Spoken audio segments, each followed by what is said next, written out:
Paul gumamit ng necklace pero not a priority on his item. Most likely the necklace would be put into Eto Max. So yeah, ito na. Butters. First game na tong Execration versus Onic PH. Onic PH, they're aiming to go for a better run dito sa ating MPL Season 7 playoffs. And don't remember guys that this was our third place match nung MPL S6. Yeah. Silang dalawa din yon, and right now sila yung maglalaglagan dito sa first round ng ating second match ng lower brackets dito sa MPL playoffs. Yes, definitely. Yun yung yung the reverse sweep na nagawa ng Execration against Onic PH. Parang na 2-0 na nila yon. But going back into the game, Butters, medyo nag-fail ng konti doon si Jay to be able to contest yung yung orange buff dito ni KelVJ. Why? It's because the PNK dito ni Chakno, binabantayan niya lang kung saan pumupunta rito yung Digi. And as you can see, sila Kyrie and CJ, hinahabol lang siya ni Renjo and gusto niya kunin yung kill. And it seems to me na hindi feeding Digi strategy ang ginagawa nila. Literal na ginozone out nila na maayos at maayos ang paggamit nila ng Digi. Pero nakikita mo sila KelVJ, nangaagaw talaga ng buff. Ayaw nila magbigay. Napaka-aggressive ng play na ginagawa and Aegis was even used to save himself.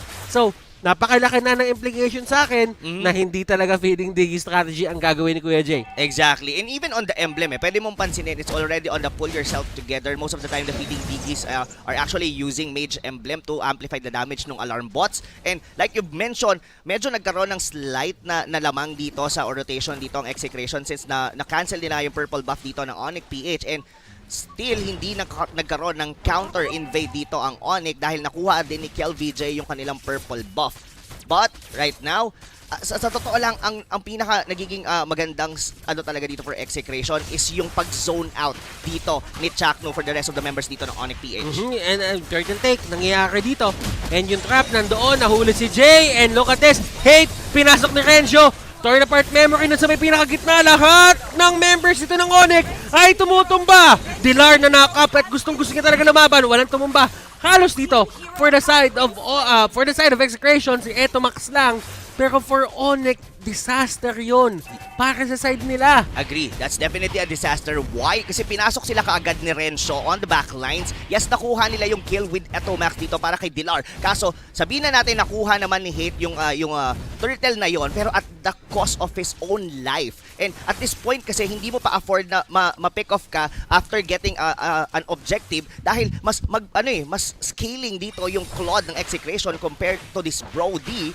And going back, parang unti-unti ngayon na nasisiment ng Execration yung early lead nila against Onic PH. At habang nangyayari yung lahat, Iyakno sitting pretty dito sa may bottom lane. Kinukuha niya lang yung stacks niya and si Kyrie na naman yung nahuli. And another Aegis pop. Pati yung Time's Journey, isama mo na para masalba doon ang kanyang kampe. Ang ginagawa na dito ngayon ng side ng Onic, ginagamit na nila yung resources nila para hindi na ganun kahapde ang nangyayaring pagdudugo sa kanilang ekonomiya. Yes, pero ito Butters, Onic PH might actually want to get the life of Renzo and they would succeed. They will. And right now, medyo at least kahit paano sumasapak dito ang Onic PH at posible nilang mabasag tong top lane. But, well, KelVJ is here. Wala siyang blaze, actually has a blazing duet. So, kailangan mag-ingat dito ng Onic PH. So, right now, Onic, kumbaga yung Onic, they're leaning towards into turret pushes eh. And they are capable on doing that. Dahil, itong si Kyrie, anytime, pwede siyang sumanib agad-agad dito kay Hit. Kung napapansin mo dito, Rob, yung ginagawa naman ng Onic ngayon, talagang pinipilit nila puwersahin yung mga energy shields. Alam nila na kailangan nila yon para pumantay yung kanilang gold, nandito sa taas, na kailangan nila pantayin yan at kailangan nila makuha yung lead. Hindi nila pinapatagal yung bleeding eh. Kumbaga, kailangan mong lutusin agad to using other places dun sa may mapa or objectives dun sa may mapa para kahit papano hindi ka nagkakaroon ng head-on collision sa side ng Execration. Kasi ang ganda ng T5 capability nitong apat. Sama mo pa si KelVJ na dire-diretso na nagpa-farm hanggang ngayon. Definitely. Dire-diretso talaga yung farm. But nakuha naman dito nung Claude yung turtle pero hindi pa umihinto yung laban Butters as Eto Max will fall. At andun na nga yung pacing na hinahanap ng Onic. Kumukuha lang sila ng kills. Ginamit ni Dilar yung kanyang ultimate. Nakahatak siya ng isa. Naparusahan na naman nila si Etomax. Pero seems to me na 2 kills na kay Etomax at 1 kill lang kay Renjo ang nakukuha pa nila dito. But at the same time, pumantay na rin ang ating kill score. Pati yung net worth nga natin, yung gold. Sobrang dikit. Yung gold natin, pantay na. Yes, pantay na pantay talaga. As in, literal na walang lumalamang dito. It just so happened that Jay might actually fall in the hands of KLBJ. Kumbaga, ang papansin nila lang dito natin na kung sino ba ang mas lamang regardless na halos dikit ang gold, it was the jungler of Execration compared to the jungler of Onic PH because, yes, nagkaroon siya ng isang patay and as well, hindi pa nahihinto yung farming dito ni KLBJ. We're in. This Claude will be the key for the output ng damage nila, specifically going into late game. At kailangan lang tuloy-tuloyin to ng Execration. Pero Butters meron tong time frame. Like for example, ito dahil nga yung side lane ng Onic PH is also scaling as well, baka masabayan nila yung damage na pwedeng ibato dito ni KLBJ to the point na hindi na niya kayang ma-burst. Tignan mo kung gaano kadaming ultimate na napapwersa ng isang Veil Pick. Gagamitin lang ni Etomax yung ipo-ipo, babato niya lang yung kanyang ultimate. Mapipilitan na agad mag-react either si Kyrie or si Jay with the Time's Journey or Heartguard. So doon nagkakatalo kasi doon nakakahanap yung Execration ng fighting chance. Kung kailan sila dapat lumaban, alam nila ngayon na walang Heartguard si Kyrie. So nakikita mo yung rotation nila. Kahit si Renjo papunta na din sa gitna. Mas mas nagiging aggressive yung Execration whenever they see na walang ultimate dito yung Angela. And another turtle will spawn in the next 5. So actually, pantay pa lang naman sila kung sino yung sa nakakuha ng turtle. Pero in terms of formation dito, sa may mismong turtle pit, mas lamang ang Onic PH. But it looks like Execration would want to contest this one. And Jack, no, nahatak sila ditong dalawa ni Koopa. And wow, oh wow, Onic finding the right pick-offs. Si Iyak, no, pumasok dun sa may gitna, kinapos yung kanyang flicker, pero hindi yun magmamatter kasi nakalabas rin naman siya at the end. And Onic, masaya sila doon sa naganap. Definitely. A slight win for Onic PH. Nakuha na nila yung turtle. They also got the kill for Etomax. Pero at this point, Butters are already heading towards the 8-minute mark. Pero medyo passive in a way yung pagbasag ng tore dito ng dalawang teams natin as they both have a decent minion wave clear. So, right this point, wala pang nababasag ni isang tore pero mukhang mauuna yung bottom lane dahil 4 na members ngayon dito ng Onic PH ang pumapalibot pero wala pang minion wave. And that is because they really just want to control yung jungle dito sa may baba. Alam nila na kailangan talaga nila lumaban because yung Execration, nasa side nila yung oras Pag mas matagal yung game, mas nagiging maganda yung galawan para sa kanila. And Dilar, humatak and kinuha niya lang yung lifesteal. Yes, sumanib sa kanya si Kyrie and enough na yon para mabuhay siya and be able to sustain the damage output na gustong ibato sa kanya ng Execration. And this would definitely happen going into late game. Parang pwede mong sabihin na yung magiging main tank ng Onic PH dito would be Dilar. And Dilar is really just reliable.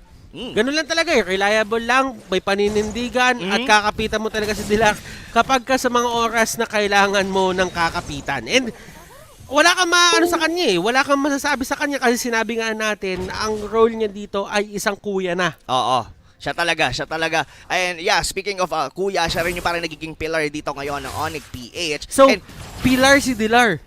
Wow. Niray mo pa yun. Hindi, sinabi mo Pilar, alam mo naman, si Dilar. Alam mo naman, pero ito Butters ang ganda ng ikot dito ng Onic PH. Kailangan umalis dito ng Execration as Jay is going in dahil 3 members ng Execration is going against Iyaknu na pilitang mag-flicker out.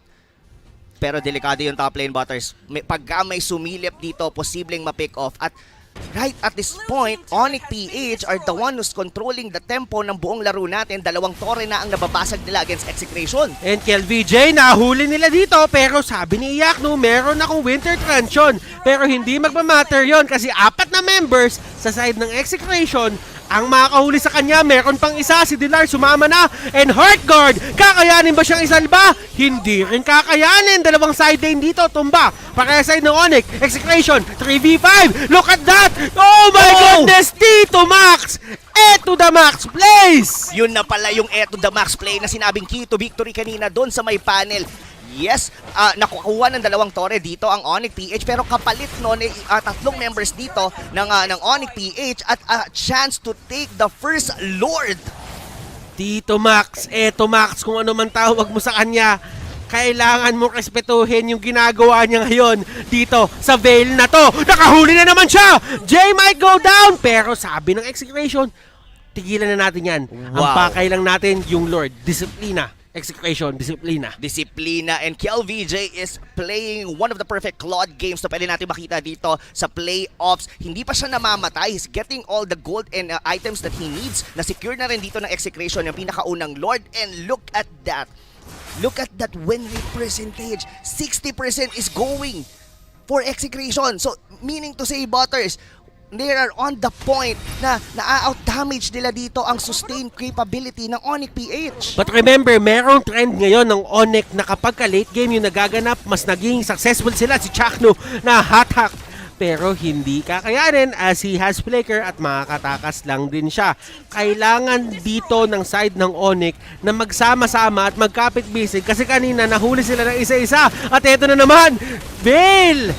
Nahuli na naman sila pero si Chakno doon sa may likod, si Eto Max doon sa likod, abutin niya pero nandun si Renjo para ipagtanggol. Hindi ka natalo, ikaw ay natuto. Sabi yun ni Manny Pacquiao. Yes, totoo yan. Tignan natin kung talaga bang natuto doon yung Onic PH. Hindi si Manny yan eh. Oo, totoo. Si Sen yan eh. Si Zen.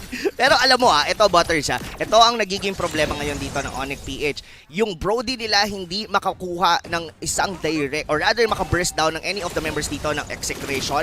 And Grabe yung damage output. Hindi talaga kinakaya. At Chango doon with a meteor shower. At ito na, isama mo na yung Blazing Duet at hindi pipilit ni Kiel. Grabe yung pagiging disiplinado ng Execration dito ha. oo, I mean, nag-Blazing Duet halos paalis doon si KLVJ. Nakuha naman nila yung kailangan nila. They got Dilar as well. Yes, naging trade doon si Renzo pero naubos nila lahat ng mga outer turrets dito ng Onic PH. And at this point, wala pa tayo doon sa part na sobrang nag-scale na yung dalawang side lane dito ng Onic, and we all know that KLVJ getting all the items, kayang-kaya, even just simply a Blazing Duet, kaya niya nang tunawin dito yung mga side lane ng Onic PH. Look at that, he already has a DHS, Golden Staff at Brute Force Plate. Pwede na siya, confident nang pumasok dito si The King, even on the backlines dito ng Onic PH. So for the side of Onic, ano ba ang kailangan nilang gawin? Key to victory na binigay sa kanila ng panel, elongate the match. Patagalin. Kailangan nila patagalin yung match ngayon kasi automatically nakikita mo na Execration talagang laban-laban na sila. And Execration milestones, yung Onic din may milestone kanina, ang dami nilang milestone. Ang dami nilang sana all. na-break ng mga records Oo. dito for our MPL. Pero Butters, hindi pa rin natin pwedeng i-out dito ang side ng Onic PH dahil nakapag-build na ng antique carriers dito si Ruby, wherein kaya niyang i-tank ng bahagya dito yung damage output ni KLVJ. Kung titignan mo yung gold, no, this is what? Roughly 3,000 in lead regardless na nagkabasag-basag na yung kanilang mga tore. So, yeah, elongate. The question is, tatagal pa ba sila as Execration is doing a great job in terms of getting all the resources. Kung papansinin mo nga si Renzo sa may top lane, fini-freeze niya na yon dahil ayaw niya nang magkaroon pa ng gold, ng items ang mga members dito ng Onic. This is the way to go. Kumbaga, yun na nga lang yung inaasahan nila, yung pagpasok ng mga minions para makakuha sila ng gold. Babawasan mo pa yung isang lane na hindi siya makaabot doon sa side na yon. That is a huge blow to the economy na meron dito yung side ng Onic. Pero sabi nila, Kelra, sige lang, eto Max, kontrolin mo lang sila. Ang gagawin natin, pagka-ultimate nyo, o pagka-ultimate mo, babato ako meteor shower. Tignan natin kung makakapag-burst down tayo ng isang tao. Pero alam mo, sabi ni Iakno, sige, tapos na ako dito. Kaya ko nang lumabas. Kaya ko na mag-isa. Yes, kayang-kaya. Kung iisipin mo nga, 3 members ng Onic, ay rather ng Execration lang yung tumapat doon sa may Onic kasi nakahiwalay si Renzo. Even KLVJ wasn't on the vicinity. Pwede lang naman siya mag-BMI. Pero, wow! This is it. They are going for Iakno as their probably a main damage dealer going into their backline. Sa kanya na ngayon binibigay yung purple buff dito ng Onic PH at sinisimula na Butters dito ng Execration. Kinakalampag na nila itong level 2 Lord. Kinakalampag na nila indeed, and right now, look at this, si Dilar nagkahulihan. Execration masyado mabilis, yung potential talaga nila mag-Lord. And Eto Max, nahuli sa likod. Flicker out, Keller out, flicker out. Eto Max and Renzo, nandun sa may pinakakaba. naman! Sinasapak lahat! Bobolin ko pa will go down! Pero sabi ni Encho, hindi pa ako tapos! Hate will be the next target! Tutumba siya! Nandun sa may pinaka, harap naman si Kyrie at si Iyakno. Eto Max! With the catch! Tito Max plays! What are you guys doing? Grabe naman yung side na execution dito! And Iyakno, buhay pa rin! KLVJ with enough damage at Renjo KLVJ connection! Sabay pumasok, ladies and gentlemen, ng execution, and right now, they are just putting up a show! Definitely putting up a show na force agad yung times journey doon ni Jay just by simply with the knockups dito na manggagaling from the Pakito. So pinasok sa likod nila Iyakno and ni Kyrie yung mga squishy members dito na Execration, but Tito Max or Eto Max, he was kiting all along, just pulling out all the tornadoes. And mind you, Butters, hindi pa nasasagot ng Onic PH dito yung Lord na nasecure ng Execration. And tignan mo yung gamit ni Eto Max dito, may fleeting time siya. Yung Lord nandoon sa may baba. Talagang lahat ng lanes covered ng side ng Exe. Onic, sila yung nagkakaproblema kasi hindi nila masolusyonan etong backline, yung backline problem with the side of Execration. Chang Ovale, ang sakit niyan. Sobrang sakit talaga, and I like the itemization dito na ginawa ni Eto Max. Nagpalit siya ng boots, nag-rapid siya dahil alam niya na siya yung isa sa mga pinapasok dito ng Onic PH. He would want to kite everyone para sa side dito ng Onic, pero it's look like Dilar, gusto na nilang lumabas, ayaw na nilang maghintay pa ng dilubyo na binabato sa kanila dito ng Execration. Dalawang base turrets na ang nawawala para dito sa Onic. It's time for them to make something on this game or else hihintayin lang ng Execration na mag-respawn ng susunod na Lord and probably finish the game from there. At eto nahuli nila si Eto Max. That is a step in the right direction. Kung ikaw yung side ng Onic, mas gusto mo yung mga ganyang play na huwag mong bibigyan ng buff, kontrolin mo yung mapa, and ginamit nila yung retribution to steal that orange, and ayaw mo din bigay kay KLVJ yun kasi right now, si KLVJ ang dami ng item Any kind of help or resource na makakatulong pa sa kanya magdagdag ng damage, i-deny mo na dapat sa kanya yon. Oo, totoo yun, Butters. And wow, even Kel right now has a necklace of Durans. So, totally negated ngayon, at least by 50% dito yung mga regeneration. Both Iyakno, naging successful kanina si Iyakno sa pagpasok sa likod. Hinabol lang niya ng hinabol dito sila Kelra. Pero right at this point, Butters, Execration, they are the one commanding this game. And Dilar nasa gitna na nila. Dilar nakahuli ng apat! Iyakno, ladies and gentlemen, going in! Renjo takes him down! At eto, takbuhan na KLBJ, ginamit yung BMI at si Renjo, lalaban pa ba? Grabe yung mga initiation na ginagawa nila sa isa't isa, para nagbabatuhan sila ng sapak. Oo, and it's time. It's a 2-for-1 exchange. Onic PH gets a good trade and they would want to force this one, Butters. Walang blazing duet ngayon dito. Si KLVJ, muntikan pas doon si Dilar. Buti na lang saktong-saktong sumanib doon si Kyrie. And look at this, ladies and gentlemen. This instant replay is brought to you by Oppo A94. ito yung makikita mo, yung pagsanib mismo ni Kyrie dito kay Dilar, kung paano nila sinustain. Nakuha nila dito si Chakno, sama pa dito si Kelra, pero masyadong napalalim si Iyakno, na knock up siya ni Renzo under the turret at nakakuha sila ng trade. Pero at that point, napapansin mo, Onic PH, they have this capability na sumabay pa rin naman against Execration in terms of gold. Kahit hindi na natin masyadong pansinin, that's only a 2,000 in difference. Ang pinakamahalagang tignan natin ngayon, mga kaibigan, is sino ba ang makakapag-secure ng susunod na Lord. For the past two Lords, it's all about Execration. Will Onic PH make a difference sa pangatlo? They have to. Kailangan nila i-contest to ngayon. Kailangan nila makuha to ngayon. Bukas na ang kanilang base. Hindi nila afford na merong isang Lord na pumapasok doon sa may gitna at bubungguin yung kanilang base turret. Yes, kung papansinin mo, Butters, kinakalampag lang, sinusubukan lang dito ng ni KLVJ na kung magko-contest dito yung Onic PH, probably go for the heroes itself. Ngayon, gamit na yung times journey, Chakno, delikado. And alam ni Chakno na talagang siya yung magiging pinakamadaling target para kay Dilar. The only reason why kaya nandun pa rin siya sa harapan is to avoid na mahuli yung ibang teammates niya ng ultimate ni Dilar. Exactly, pero at this point, Butters, it looks like Onic PH might actually take the Lord, pero tinitignan pa rin to ng Execration. 5v4 ang laban. Will Execration get this one? At dikit-dikit pa rin sila. Heart guard doon. para na sa mga taong nasa harapan. Brody dito talagang ina-assist lang nila. Yung tutumba! Makukuha ni LVJ! Makakatakas ba siya? Yun yung tanong. And Renzo, napakakunat. Walang pumipigil. At Renzo, humaharap talaga. Nag-alaksan, ladies and gentlemen. And literal na laban lang. Literal yung laban doon. Pero will that be enough? Yes, na-secure dito ng Execration yung Lord. Pero at what extent? 3 members nila yung nawala doon or 2 dahil nauna doon si Chaknu. Pero well, at least for Onic PH, this would definitely give them a breather room para kahit papano makapagdepensa sila dito sa Lord na paparating. And yes, in terms of itemization natin dito, look at that Brody, nag-full build na siya ng damage, kaya nakakapag-burst down na siya. And even Dilar is being able to sustain members dito ng Execration. And yung Lord, ito na ngayon ang nagiging focus ng Onic PH. Kayang-kaya nilang depensahan to.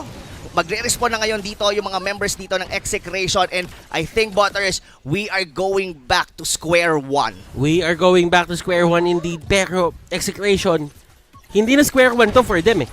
Ito na yung final step. Kumbaga, depends na ng thesis to. Ito na yung kailangan nilang patunayan. Kailangan na lang nila pumasa kay prop. Yung prop na yon, yung base. Kailangan na lang nila malagpasan pero si Hate ang naging target at si Hate ang tutumba. And saan nyo kukunin yung main damage output nyo? Iyak nyo na lang dito. Siya na lang yung inaasahan. And this might be it. Execration. Nagmamarcha na sila. Ito na ata ang graduation. Nakapagdepensa na ata ng thesis. That might cost them the game, Butters, kasi wala pang times journey doon si Jay. Hindi na kayang cancelin yung mga crowd control na pwedeng ibato doon ni Renzo. And wow, just by picking off yung Brody na yon, gave Execration the first win para dito sa Best of 5 series against